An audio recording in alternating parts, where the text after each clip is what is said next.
Hi everyone, James Blacklaws, JB Commercial Finance. It is Tuesday the 8th of June, nearly halfway through the year. Wow, where did that go? I want to give you a very quick update about the Government Recovery Loan Scheme. For those not familiar with this, please see my previous videos on it rather than go through it now.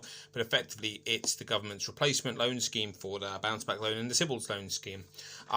As of the time of writing, there are now 37 lenders on the panel, a majority of which you probably never will have heard of.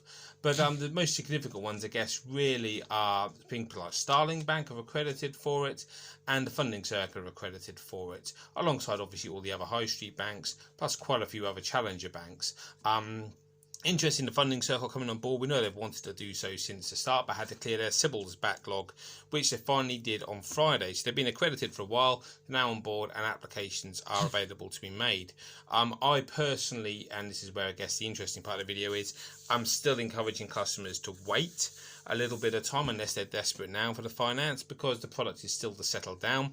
Funding Circle, plus all the other peer-to-peer lenders, had a lot of teething difficulties with their platform for CBILS, and then the bounce back loan, if they were accredited for that as well. An awful lot of problems with regard to getting their underwriting right, without getting their processes right, and I think that an awful lot of people were turned down for CBILS facilities where if they'd applied 3-6 months later they would have been accepted. Certainly the applications I were having approved in the last couple of months of the CBILS scheme were maybe not even as strong as some of the ones that were being declined in the first couple of months.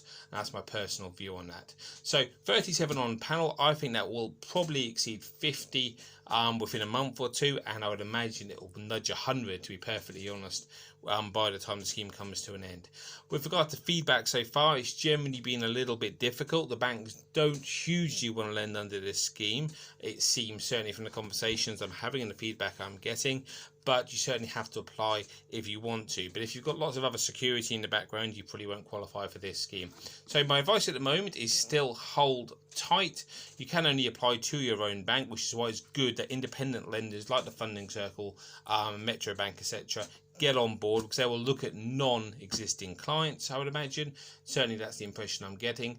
And wait and see how we get on. So feel free to give me a shout about any questions about the recovery loan scheme, or of course any other aspect of finance. But please do have a look at my past posts, blogs and videos on this, where you'll probably get a fuller picture of why the scheme's in place, what it's replacing, and the pros and cons of it. Hope that's okay, and I'll see you all soon.